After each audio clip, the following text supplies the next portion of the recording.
এক প্রকার চুপি চুপি ভারত সীমান্তে নিজেদের অবস্থান শক্তিশালী করছে চীন। ভারতীয় সংবাদ মাধ্যম এনডিটিভি জানিয়েছে, চীনের জিনজিয়াংয়ের হোতান এবং তিব্বতের দামসুং বিমান ঘাঁটিতে অন্তত 11টি J-20 মাইটি ড্রাগন স্টেলথ যুদ্ধবিমান মোতায়েনের তথ্য উঠে এসেছে নতুন স্যাটেলাইট ছবিতে।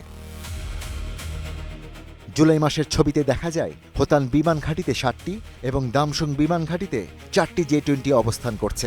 ভারতের লাদাখ ও অরুণাচল সীমান্ত থেকে এই দুই ঘাঁটির দূরত্ব কয়েকশো কিলোমিটারের মধ্যেই।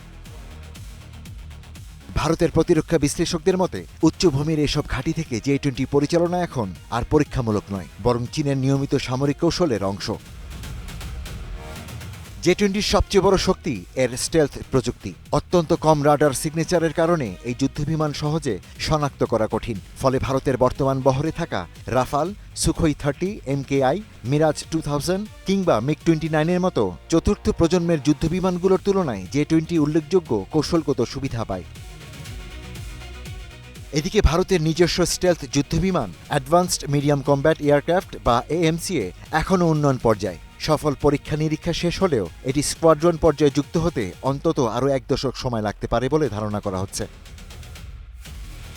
প্রতিবেদন অনুযায়ী 2019 সালে যেখানে চীনের J-20 সংখ্যা ছিল প্রায় 50টি, 2026 সালের মাঝামাঝি তা বেড়ে দাঁড়িয়েছে আনুমানিক 300 থেকে 500টির মধ্যে। যুক্তরাজ্য ভিত্তিক রয়্যাল ইউনাইটেড সার্ভিসেস পূর্বাভাস 2030 সালের মধ্যে চীনের বহরে 1000-এর কাছাকাছি J-20 যুদ্ধবিমান থাকতে পারে।